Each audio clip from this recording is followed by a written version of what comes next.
La science nous enseigne que les lois de la physique sont ridiculement, presque incroyablement, finement réglées pour vous et moi. Prenez la force électromagnétique par exemple.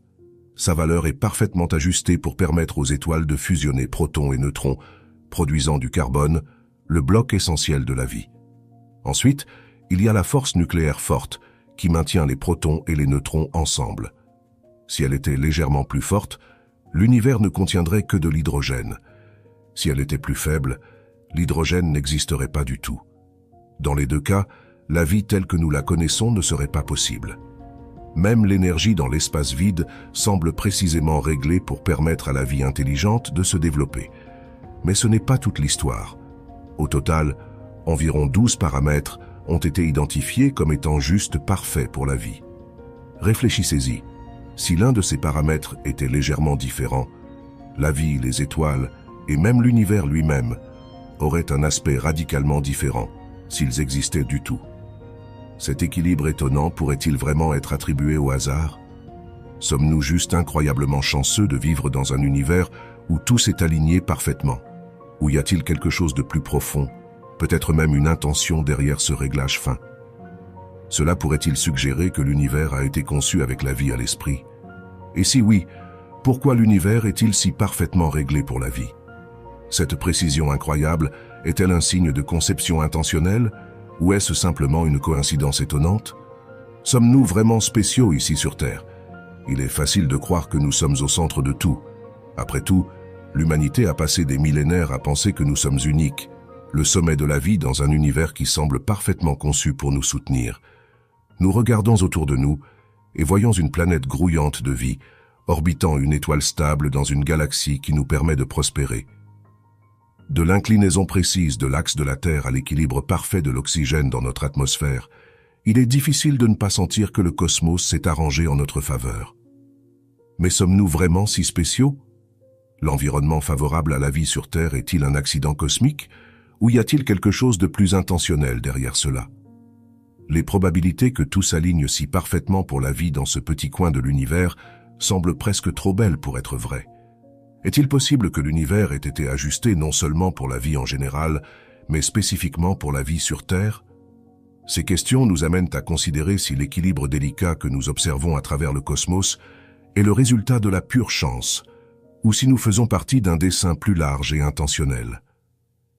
Et si la Terre est si spéciale, qu'est-ce que cela dit du reste de l'univers? Est-il possible que des conditions similaires existent ailleurs, ou sommes-nous vraiment seuls dans cet espace immense? D'accord, j'ai posé beaucoup de questions sans donner de réponse, mais prenons un moment pour explorer une ligne de raisonnement à laquelle les physiciens se tournent souvent lorsqu'ils se débattent avec le réglage fin de l'univers. La plupart des physiciens soutiennent maintenant que, dans un certain sens, l'univers ne pouvait pas être autrement. Cette idée a donné naissance à plusieurs réponses différentes, collectivement connues sous le nom de principes anthropiques. Au cœur des principes anthropiques se trouve l'idée que l'univers doit avoir les propriétés qu'il a, parce que, s'il ne les avait pas, nous ne serions pas là pour l'observer.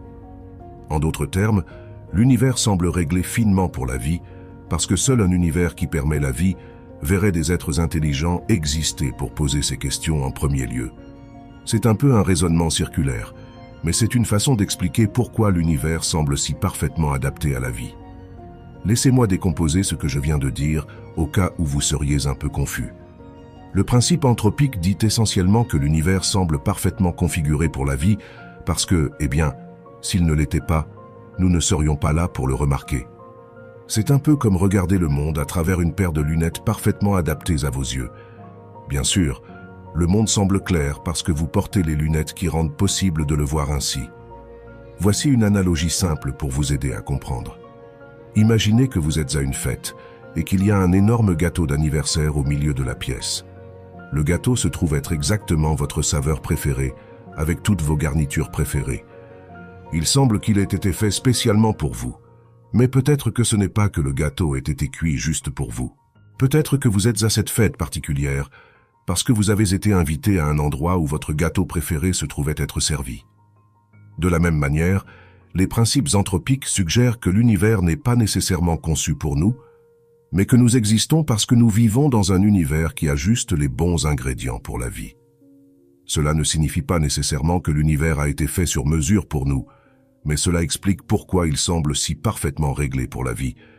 Parce que s'il ne l'était pas, nous ne serions pas là pour le remarquer. Il existe différentes versions du principe anthropique. Le principe anthropique faible dit simplement que les conditions de l'univers doivent permettre notre existence, ce qui explique pourquoi elle semble réglée finement. Mais il y a aussi le principe anthropique fort, qui va plus loin en suggérant que l'univers devait se développer de manière à ce que la vie, et peut-être la vie intelligente, finissent par émerger. Cette version implique que la vie n'est pas juste un coup de chance cosmique, mais une caractéristique intégrée de l'univers. Mais ces idées soulèvent encore plus de questions. Si l'univers n'avait pas d'autre choix que d'être favorable à la vie, pourquoi en est-il ainsi? Y a-t-il une loi sous-jacente qui exige la vie, ou sommes-nous juste incroyablement chanceux que tout se soit aligné si parfaitement? Et si la vie était un résultat inévitable, cela indique-t-il une conception, ou simplement la progression naturelle de la physique? La plupart des physiciens n'ont pas de temps pour des idées comme celle-ci.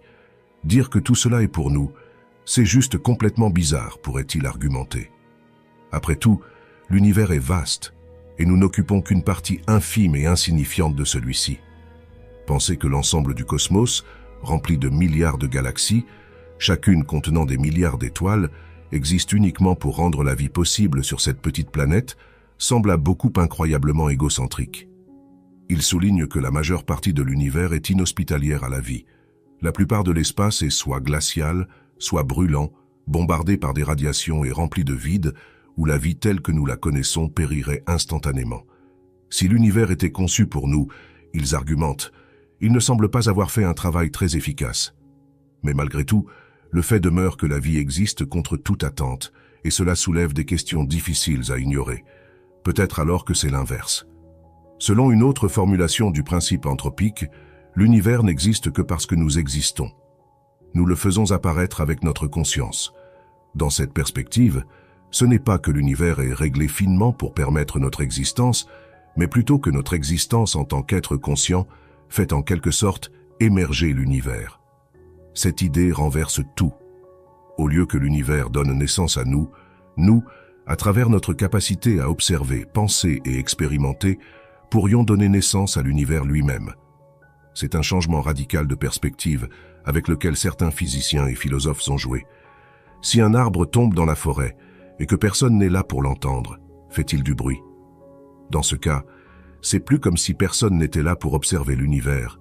Existe-t-il même? Cette version du principe anthropique suggère que l'univers n'est pas un arrière-plan passif qui existe indépendamment de nous. Au lieu de cela, il est intimement connecté à notre conscience, façonné par l'acte même d'observation. Sans nous, ou des êtres comme nous, il n'y aurait pas d'univers à proprement parler. La conscience est l'un de ces sujets qui met tout le monde mal à l'aise, scientifiques, philosophes, et à peu près toute personne qui ose questionner la nature de la réalité. Pourquoi? Parce que malgré toutes nos avancées technologiques et nos percées scientifiques, nous n'avons toujours pas une idée claire de ce qu'est la conscience ou d'où elle vient. C'est l'éléphant dans la pièce, le mystère que la science ne semble pas pouvoir résoudre. Nous pouvons cartographier le cerveau et comprendre ses fonctions, mais cela n'explique toujours pas pourquoi nous expérimentons des pensées, des sentiments ou une conscience de soi. Certains argumentent que la conscience n'est rien de plus qu'un sous-produit de processus biologiques, un heureux accident de l'évolution. Mais et si ce n'était pas toute l'histoire? Et si la conscience n'était pas un simple effet secondaire de neurones qui s'activent, mais quelque chose de plus fondamental, quelque chose qui est entrelacé avec la structure même de l'univers? C'est là que les choses deviennent controversées. Et si la conscience n'était pas produite par le cerveau? Et si le cerveau était simplement un récepteur ou un filtre, comme une radio qui se règle sur un signal qui existe déjà? Cette idée renverse la compréhension conventionnelle de la conscience. Au lieu que le cerveau crée la conscience, il se pourrait que la conscience soit une force universelle, quelque chose qui existe indépendamment de la matière physique. Ce concept est lié à des théories comme le panpsychisme, qui suggèrent que la conscience est un aspect fondamental de toute matière, jusqu'aux plus petites particules. Dans cette perspective, la conscience n'émerge pas seulement chez les humains ou les animaux, elle est intégrée à tout. Les atomes de votre corps possèdent une forme de conscience. Les particules qui composent les étoiles ont aussi une forme rudimentaire de conscience.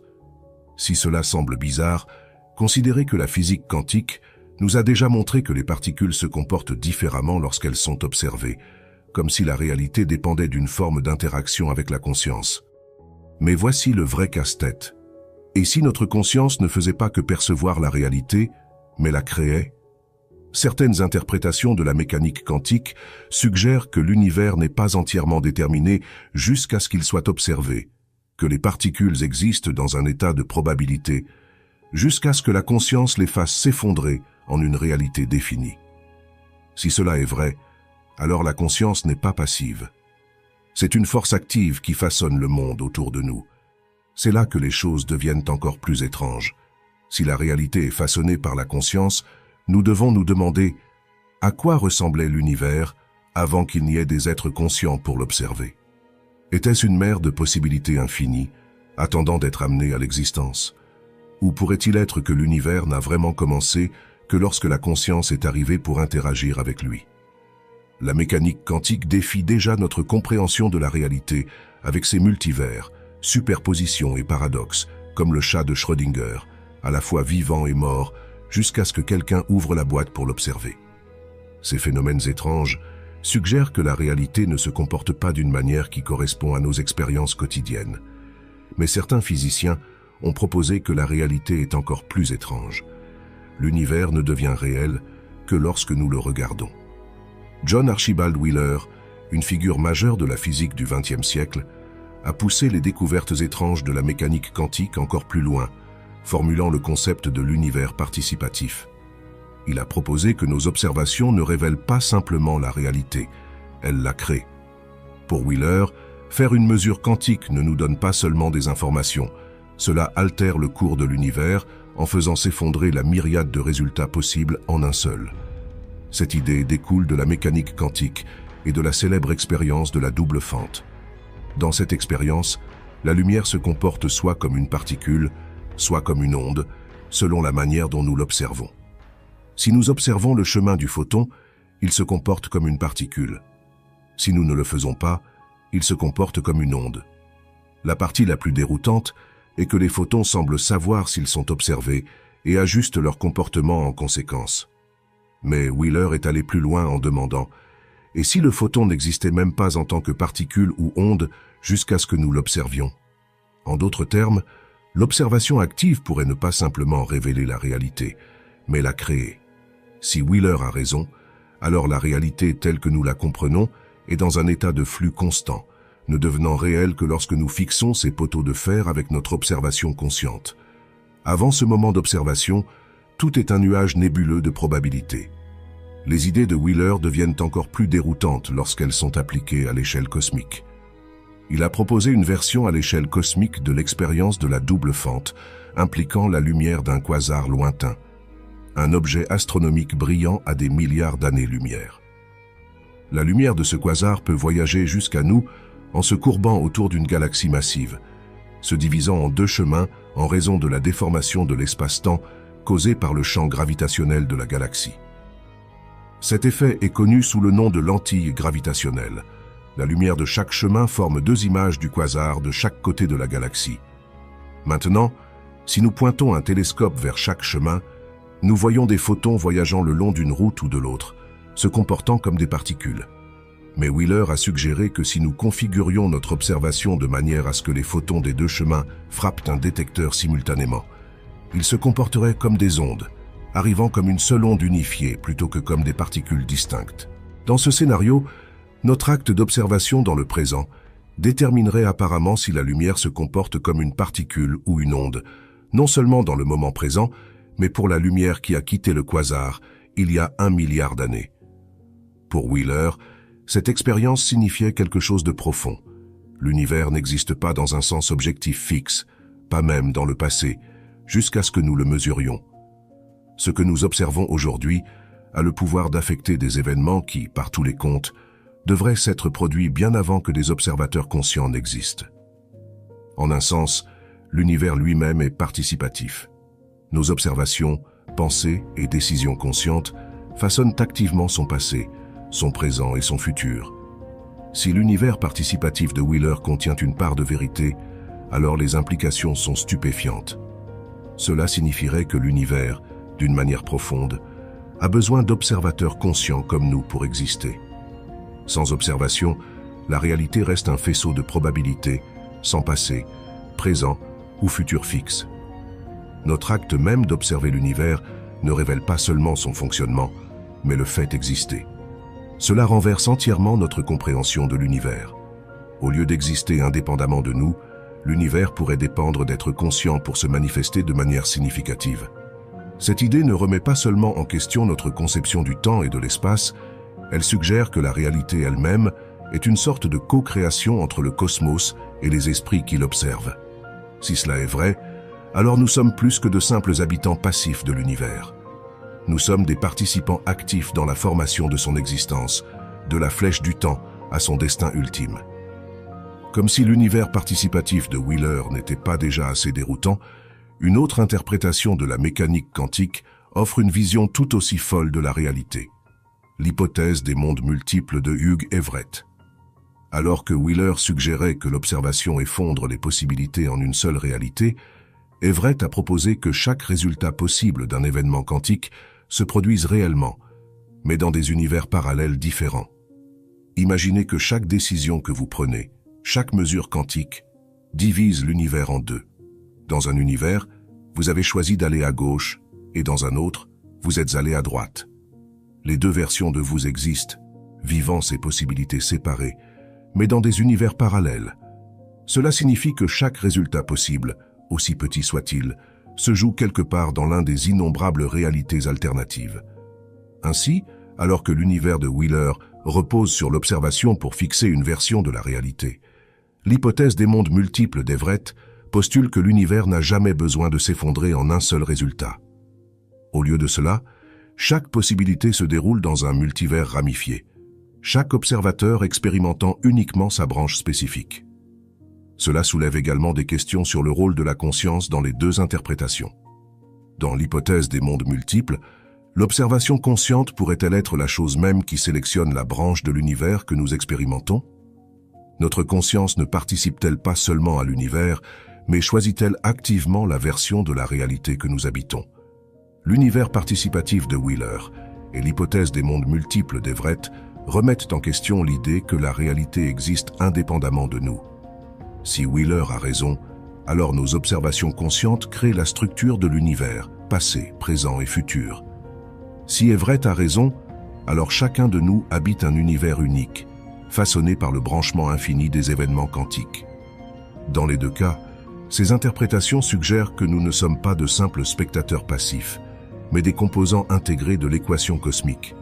Nous avons parcouru un long chemin dans cette vidéo, mais une chose que je veux souligner, c'est que ces deux interprétations, l'univers participatif de Wheeler et l'hypothèse des mondes multiples d'Everett, nous laissent avec une réalisation profonde. Nous ne sommes pas de simples observateurs de l'univers, mais des participants actifs à son déploiement. Que ce soit notre observation consciente façonnant le passé, le présent et le futur, ou nos décisions se ramifiant en des réalités alternatives infinies, le cosmos est profondément entrelacé avec notre existence même. Plus nous explorons ces idées, plus il devient clair que la réalité est bien plus étrange que nous ne l'avions jamais imaginé. Merci d'avoir regardé la vidéo d'aujourd'hui. J'espère vraiment que vous l'avez appréciée. Abonnez-vous à notre chaîne et consultez également cette vidéo où nous avons parlé du multivers et du chat de Schrödinger. Je vous y retrouverai.